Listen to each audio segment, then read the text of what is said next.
The G-Way Podcast with Deacon Dirty. What's up, y'all? It's your man G-Way holding it down, kicking it alongside with my man Deacon Dirty. And we got special guests.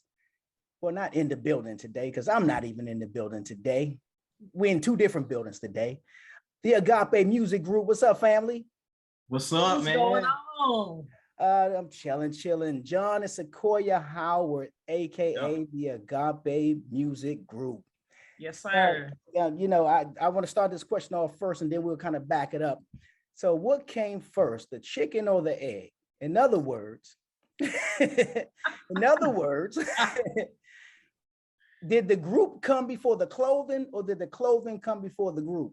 Man, that's a great question. We have not been asked that question. We have not. That's good. Actually, it was at the same time. Same time. Yep. Yeah. Really? So, but what was the thought? What was the conversation? Walk me through it a little bit. Was it we should rap and sing and church, So we did a lot of like cool work to get our logo done. Shout out to Tashawn Douglas, who's right here in ATL. Mm-hmm. He designed our logo for us. It's a heart, greater than sign, and like the kind of distressed X means love is greater than anything. Agape, you know what I mean? That's and when we looked at it, we was like, yo, this is too dope to just be like on our website or just on our music. Right. It was like this it's a pretty cool, because it was a great conversation starter for our OG t-shirt that just had that in gold on a soft black t-shirt and red. It started conversations for people everywhere, because it was like, yo, what does that mean? Right. And which was cool. So that's what's up. All right, so let's back it up. So the both of you are from the ATL. No. I'm born and raised from Atlanta. And I'm a Florida girl through and through. Florida girl through and through. All right, what part? A Tallahassee. Okay. That's you see these bamboo earrings? That's Florida all day. At least 2 pair. Right, there you go. Yeah, you know what it is. That's what's up. So Atlanta and Tallahassee, Florida. What what brought you to Florida? To Atlanta. I actually came here for grad school. Okay. Came here for grad school and came here under some like really weird, terrible circumstances, actually. But thankfully, God's grace is sufficient. I tell people all the time that after I met John, like he literally like loved me back to life, because I was in a really, really dark space when he and I met. That's how I got here. And then once he did that, I got stuck. I couldn't leave after that. Yeah. That's interesting, because you said loved you back to life. Yeah. First of all, that's dope, and then that's deep, and now we got to unpack it a little bit. Now, you know what I'm saying? So you said you were kind of in a dark space when you came to Atlanta. That was circa what year? When was that? So I came here in 2008, and actually, New Year's Eve, going into 2009, so end of 2008 going into 2009, I was actually writing my suicide note. And that was like a few months before I met him. I ended up obviously not going through with it, but then I met him in April of 2009, April of 2009, and we were just really good friends. And like I said, he was what my heart needed. Wow. The God in him was what my heart needed. Wow. Now, John, let me ask you, what was it that you saw, or was it something that you heard, or just through, general conversation, you kind of picked up on something that made you? I don't know. It was just I think obviously it was God, that God attraction, where when you it's almost like you don't know each other, but you meet. Like when we met, right? We just instantly kind of hit it off. Not instantly. Well, not instantly. It was a little complicated. It was a little complicated during that time. I don't think we got time to unpack that. But it was just, I was, just drawn to each other in conversation. Just her heart, her just being family oriented and just loving life. She came off like she loved and enjoyed life during that time. And I would have never known that was an issue for her, like in that time. And so, but after hearing that and just being like, God, thank you for allowing me to be able to be sensitive during that time to help in whatever way that I could for her and in that process, during that process. Yeah, I was in a really toxic environment, and this dude, I remember I was moving out of that environment, moving to a new place, and he showed up with a truck at like 5 o'clock in the morning. I was like, yo, I can't even get my new keys yet to like 11. He was like, it don't matter. We get out of here. We'll go to Waffle House. We'll go eat somewhere or something, but you got to get up out of here. So God is great. Yeah. Now let me ask you this, Sequoia. Now, were you saved at the time? Yeah. That's important right there to unpack, right, or to discuss right there, because many people think, oh, when you are in Christ, how could you even be thinking that kind of way? That's crazy to be thinking of some suicide when you have all the hope in the world. You know what I mean? Well, let me tell you. So the enemy loves to play in isolation. And at this point, it was a voluntary isolation. Like, I stopped talking to my family. I didn't really have very many people that I knew here, and the people that I knew here in Atlanta, I didn't need to be around, honestly. Okay. And so that's kind of what got me into that place. Because when you're isolated, like, we're meant to be around people, we're meant to be with people, we're meant to do life together. And I stripped myself of that, and so now the enemy has it's a free reign playground to do and say whatever. But I was born and raised in church. My parents are elder, deacon, and all of that. So my relationship with God, though it had changed at that particular point in time, there were things that were in me, like that verse of scripture that talks about hide the word in your heart, and the verse that talks about, children, parents, teach your kids so that when they're old, they won't depart from that. Like, that's a perfect depiction of it, because I remember writing the suicide note and I just clearly heard the voice of God. And I randomly went to a New Year's Eve service. I hadn't been to New Year's Eve service since I left home to go to school, so yeah, it's what's in you is gonna come out. Yeah, facts. So, but what pushes you to that point? Is it? I mean, you talk about as much as you want to talk about. But what pushes you to that point? Is it when does hope get lost? You know what I mean? Yeah, you know what? I think it's different for different people. Because some people live with that kind of struggle like their entire life, for long periods of time.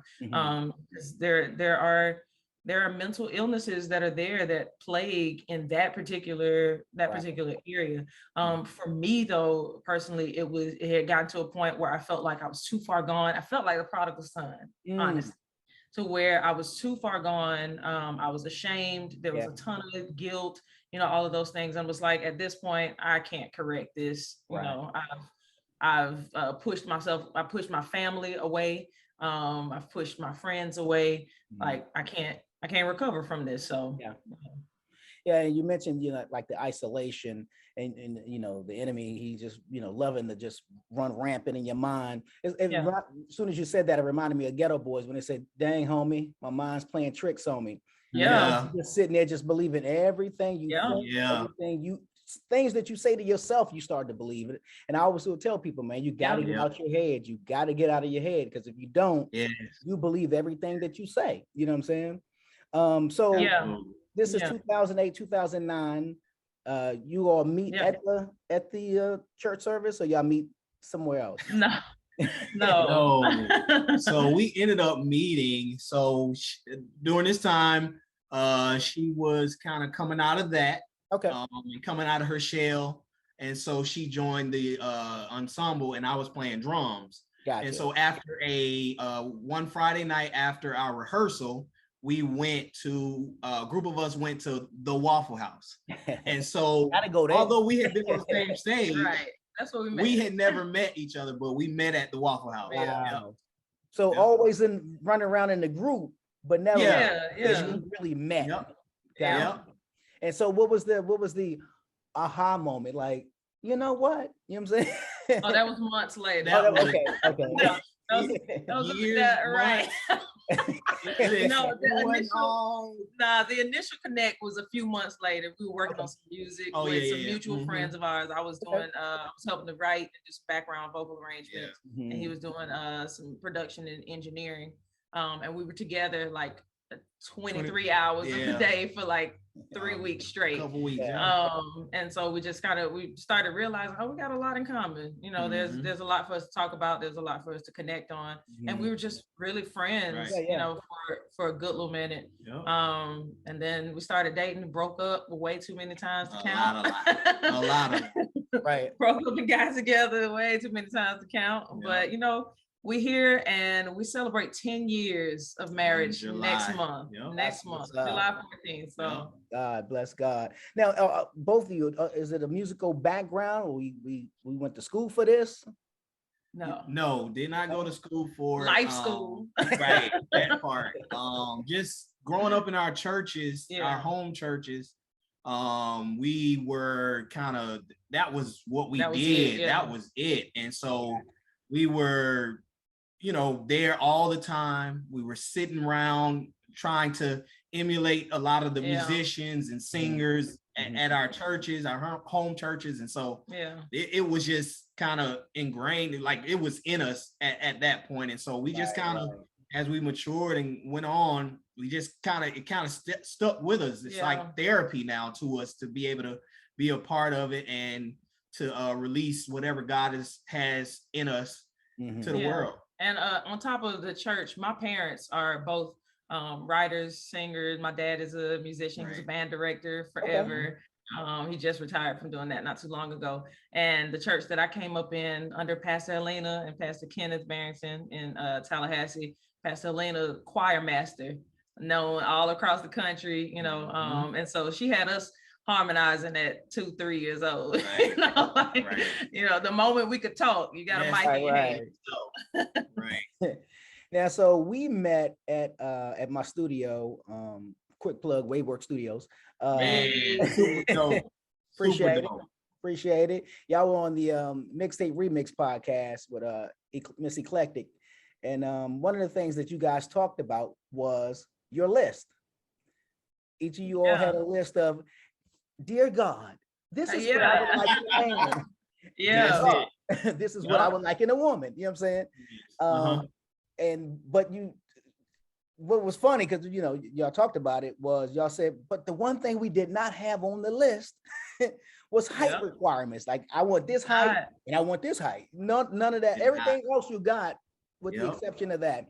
What was some of the things, if you could mention, that were on the list, and what was the thing that you both left off? So for me, a hard worker, a man with integrity. Of course, I wanted to be cute. I wanted to have like curly hair, because I always dreamed of having kids with curly hair. I wanted him to be someone that loved God, of course, and loves family, because I'm super close and super tight with my family. And I need whoever I was with questioning why I want to go see my mama, because I want to go see my mama. You know what I mean? Right. So I feel you. For me, it was the family oriented. And then I put down like health conscious, like helping me to, be more health conscious. And she was a personal trainer for several years. And so that was just like, man, God. And so down to that. And then, really, truthfully, honestly, the only thing was the height that we left off. Like, I didn't put that in. That wasn't a concern at the time, or what I mean? It never. I don't think that's something that you would really think about. Well, for me, I was like, yo, I'm knocking on 5'11". God, you already know I need somebody. That's what I'm saying, right? And then at that point, I was just like, that's a no-brainer. You know what I'm saying? Show me, God.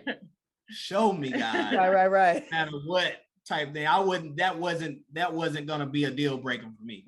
Right. I mean, it was almost like that's the no-brainer. You know what I mean? Like, I was talking to somebody just the other day, and we were talking about dating and well, she's a dark-skinned female, and I was asking her, do she have issue? Because she was talking about it a bit.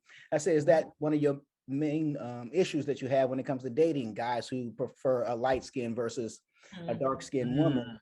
And she said, you know, even though they say, no, that's not an issue, but they tend to still drift towards the light. That is, you know, interesting thing. I mean, you know, is there something that you, and she started asking me, well, what do I think about preference? And I said, for me, I don't care about the light skin, dark skin thing. That doesn't, I don't even think about it that way. I think about what your personality is like, because you could be all kind of fine. You know what I'm saying? but be fine as a fool. Right. Exactly.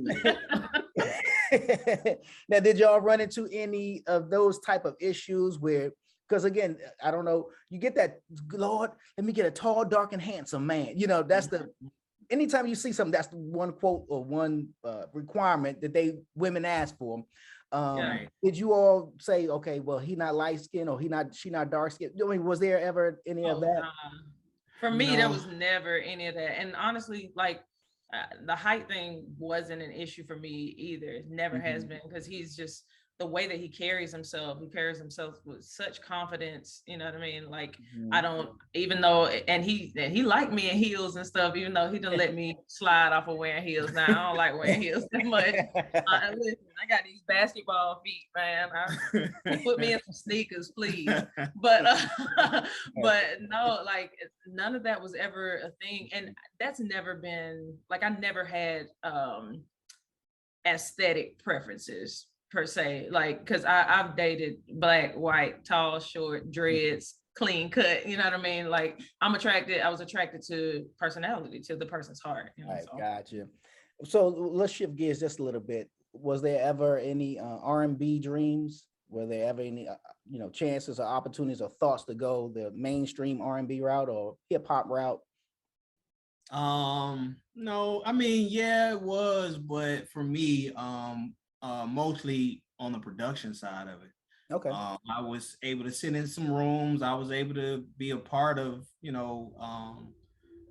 dope records. Dope record, yeah. And so, but I once I got a taste of it, of the industry of that side, and just kind of really kind of weighing it against what I felt God was kind of leading me towards, I never aspired to really go that route. I was just like, nah, I that's not for me. And I never wanted to be in the front. Like, I never saw myself being an artist, period. I enjoyed singing background for people. Like, I love singing background. I love harmonies and vocal arranging in that way. So no, that was never on my list. Right. Was there any artist that you, on either side, mainstream or secular or gospel side, that you said, oh, I would love to work with him or her? Oh yeah, man. Oh, so God. many. It's a lengthy list. So many. It's a lengthy list. You want us to rattle them right? off? You want to? That's your call. It's probably a shorter list if you say who you didn't want to work with. You know what I'm saying? Definitely. I mean, I don't know. Name a one or two. Yeah, we would love to meet the Campbells and Lauren and Erica. Yeah. I would love to work with her. Okay. Like, that's what's up. She's dope artist. Yeah. Who else?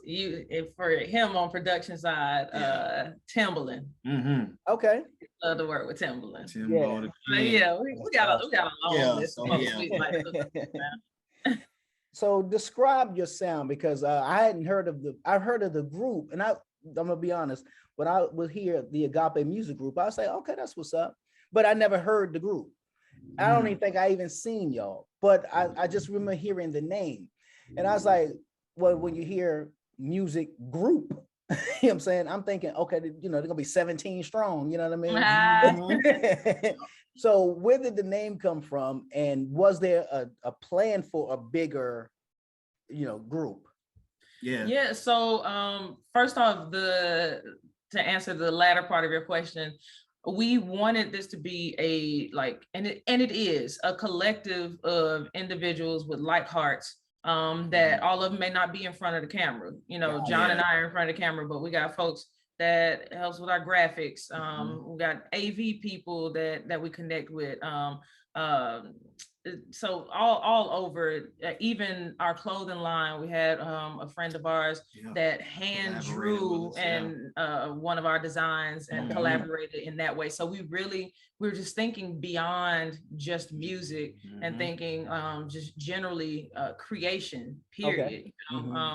And the name, Agape, that's the highest form of love, unconditional, unwavering. And we really had to learn to lean into that for ourselves as spouses and everything in between, you know what I mean? So it was only right. Yeah, and as far as the sound, like the first part of your question, man, it took that journey, that process, learning that, and being comfortable in our own skin with how God made us, the sound that he's kind of giving us as far as being authentic, not trying to sound like anybody else or do anything, you know what I mean? Just, it took a while for us to get there. But once we got there, man, it was just like, this is it. We finally found the sound that fits us and that we enjoy and love. And we coined the phrase worship in 808s. Because we're worshipers through and through. Like, I mean, we've been raised in churches that's what they did, and so it really kind of really sunk in really early for us. And so it's followed us throughout this whole process. But we just like it to thump and just to rattle it, rattling the mirrors and your like we just love that part of it. It's something about those 808s, man. Absolutely. Hey, we both from the South. So it's only right. It's only right. Hey, well, listen, I'm from DC, and I'm thinking of LL at this point when the song "Cars Ride By" with the booming systems. So listen, we like the 808s too. You know what I'm saying? I mean, but where did that sound come from? Because when I listened to you guys, from the first note or two, I was like, "Oh, this is gonna be dope." And then all of a sudden, y'all come in with this. I can't even describe it. I don't even know what to say. You know what I'm saying? Like, I don't know. I wouldn't know what genre to put it because it's so unique, it's so niche, but at the same time, it cuts through what you would normally listen to. You know what I'm saying? It's like when the gangster rap was kind of prominent at one point, but then here came what's my man's in them? They did the song Tennessee, Arrested Development, and they came with this sound that just cut through all that hardcore. So your sound does that same thing to me. Where did it come from? Like, you know what I mean? Where did it derive from? First of all, thank you. Appreciate that. We're glad that it resonates with you like that in that way. I think it's us being intentional, right? We're super intentional when we approach a song and when we sit down. It comes in different forms. It'll come in a voice memo while we're driving. Where God kind of gives us the melody, and then, or I'll be sitting in the studio and I'm like, God, help me to kind of navigate through this session. We do a lot of we do a lot of praying before our sessions as well, and so we believe that those kind of intentional things prepares the way for what's coming out, right? And so I believe that God he's downloading those things in our spirit during that time to really kind of hone in on what needs to be said, what needs to be played. And we're intentional about being authentic. There's enough of the comparison game out there, and that's a part of that kind of hard work that I talked about earlier, where God really had to get to us to remind us, that what I've given you is unique, and that's okay. Like, it's great because I gave it to you. You know what I mean? And we just really kind of leaned into that and stop worrying about what people are gonna like, what they're not gonna like, and just make the music the way that we believe He gave it to us. So that's the only thing you give it. Right. Absolutely. So how is it like when you're performing the songs? What's the reaction? Because it's this, again, it's a sound that, I don't think people, because first of all, when people see the group, are they thinking a music group, or are they thinking they don't know what to think. They don't know what to think. They just so what y'all do? You know I'm saying? Right. They don't know what to think. And I love it though, because I mean, if you go through our current catalog that's out right now, and then our future catalog that we're working on now, like everything sounds different. Like there are 2 or 3 songs that you can kind of group together, but then there's another 2 or 3 that's completely different from that. You know what I mean? We go from Afro pop to this R&B sound to neo soul. Like it's just however he gives it to us. But when we perform, you know, again, when we're intentional about being authentic, I think people connect with that. People connect with authenticity. And so all we can be is us. We can't be nobody else. And it's okay to be different. And we just really have embraced that. You know what I mean? It took a while for us to get. I want to make sure that I don't understate that or overstate that in any way. But it took us a while to get there, to where we were confident in that. And so, you know, when we're performing, you know, it's like, all right, God, you know, we're just gonna do it how we do, and that's it. And you know, our music too is lyrical. It's too, like the lyrics, like they got some weight on them. So some of our songs we intentionally didn't want it to be where you up and bounce and everything. I want you to sit and listen. Listen to what we're talking about, you know, because a lot of our songs are about the heart of God towards us. And I believe that people need to, the more people are aware of the presence and the love of God in our lives, like you move different when you know that he loves you in that way. So no, that's dope. So you mentioned Sequoia, these basketball feet. And here upcoming is the Stellas. Yes, sir. And you are going to be hooping soon. I am. At one of the one of the events, one of the basketball events. Team Brian or Team Sap? Team Brian with the East. Brian. Okay. All right, that's what's up. But how'd that come about? You know, honestly, I gotta shout it out to those Baxters, you know, Juwan and Kayla. They especially once they found out that I hooped, they was like, yo, we got to get the ladies in this game. And so they were able to work it out with them, and I'm grateful. I'm looking forward to having a really good time. I'm gonna try to remember that this is you know, this is a gospel sanctioned event. Right. Listen, I caught a lot of junk, you know what I mean? That's funny you say that. That's real funny. Yeah. Like I was always the junk talker on my team, and it wasn't empty words. I'm gonna just leave it. Show me what you got. You know what I'm saying?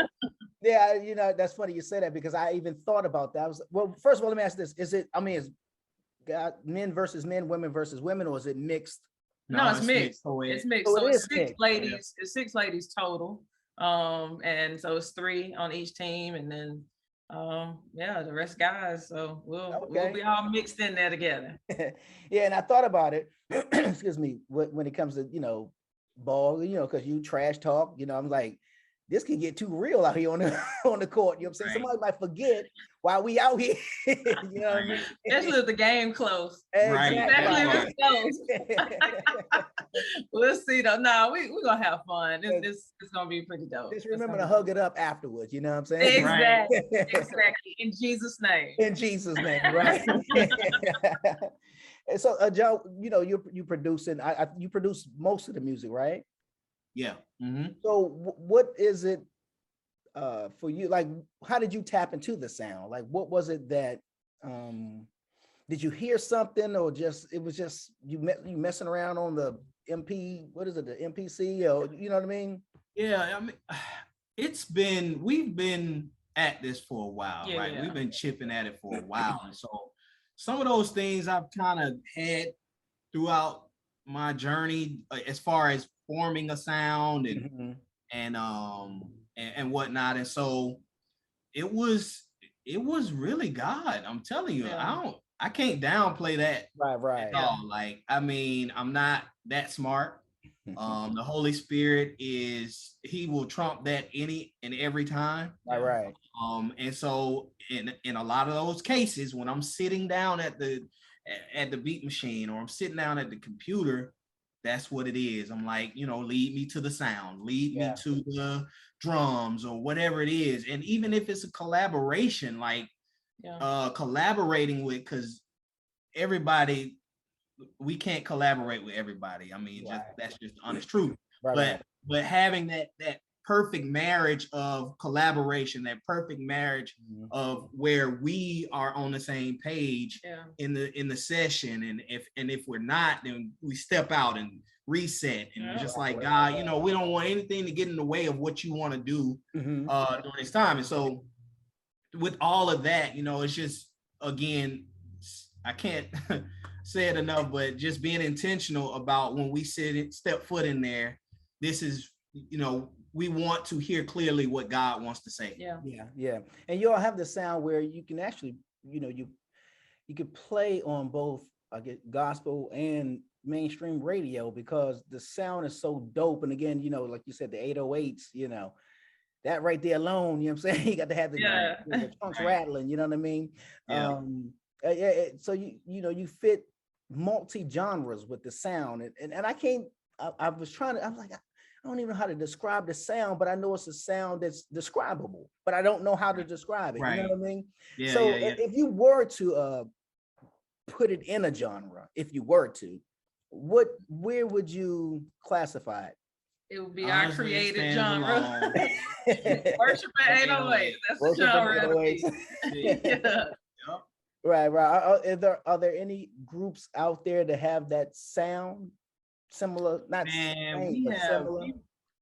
We've connected with a lot of dope independent artists like ourselves that really kind of embody in their own little lane.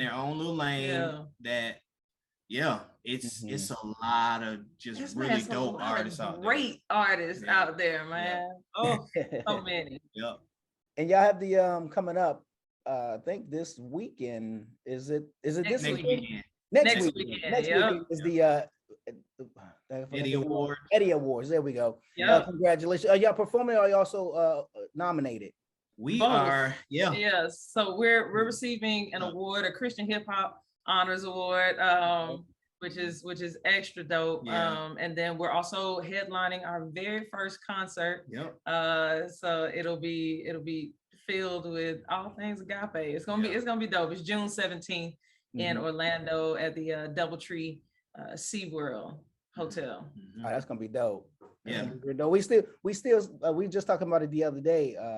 Like, what we gonna do? You know what I'm saying? We going down there or no? Listen, come on. We gotta pull up, bro. We gotta pull up for real. You know what I mean? So where is the Agape Music Group 5 years from now, 10 years from now? That's a really great question. That is a great question. Because I know we live in the moment at times, but when you think about it, where do you see it going? I believe we're following Jesus, right? In it all day. And I see us expanding the reach on a much major level. Just always using our platform and platforms do other things and be involved in other areas and building others.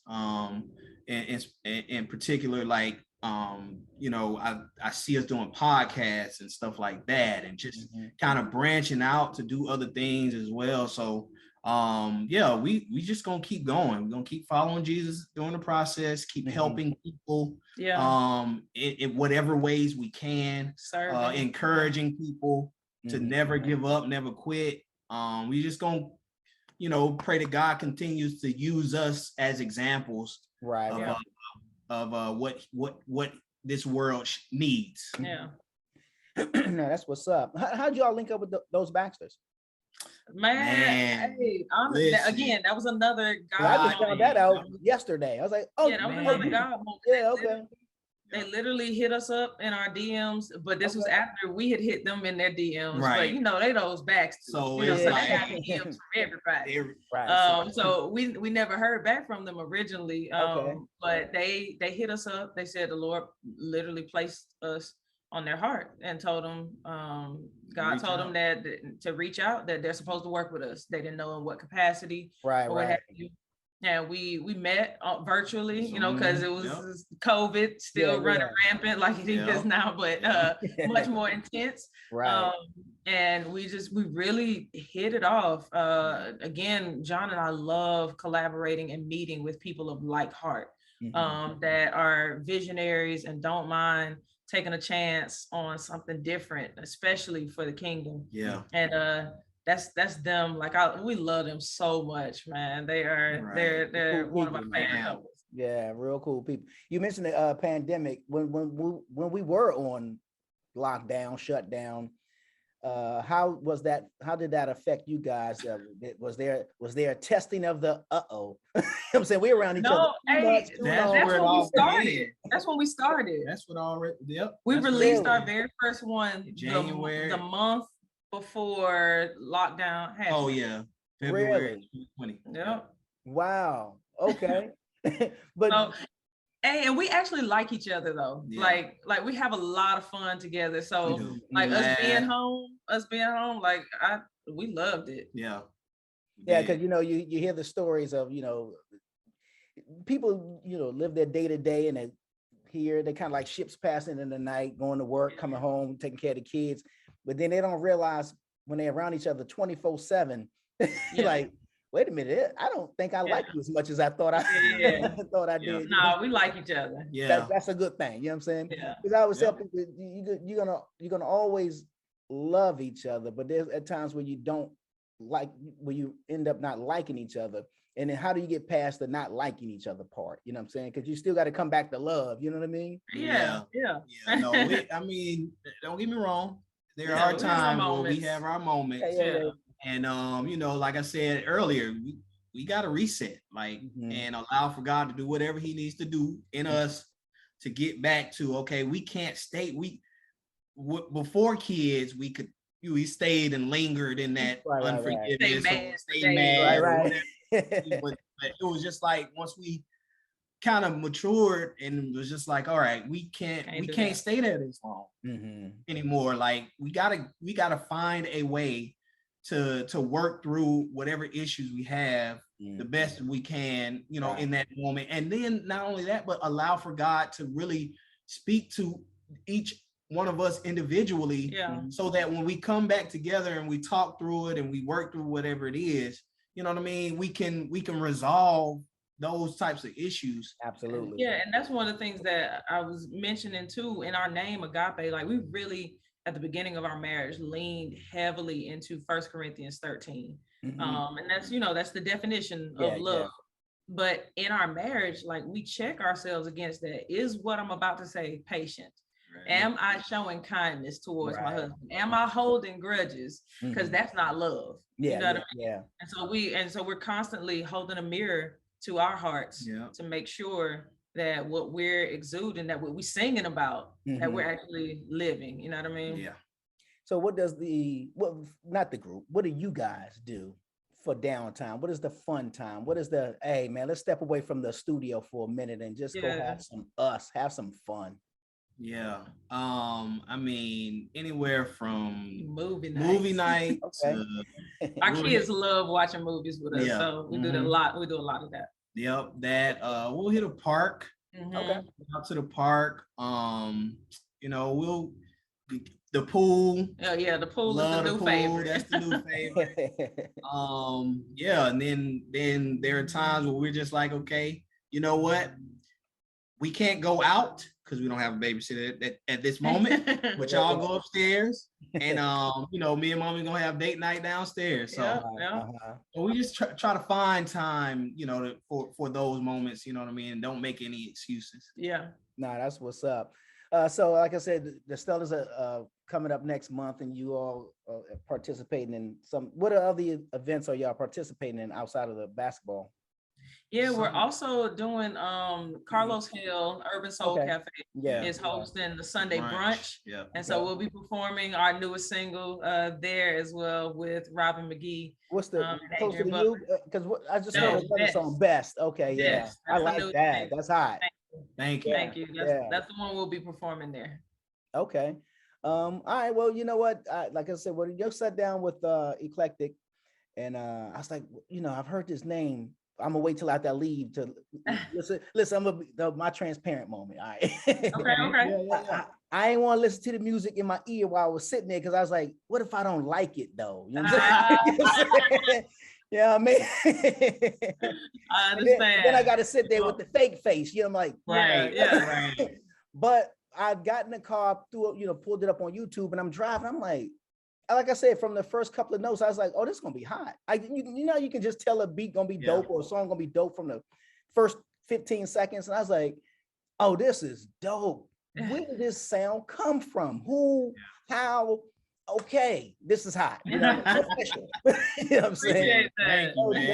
So if people wanted to get your music, find out more about you guys, where do they go? How do they do it?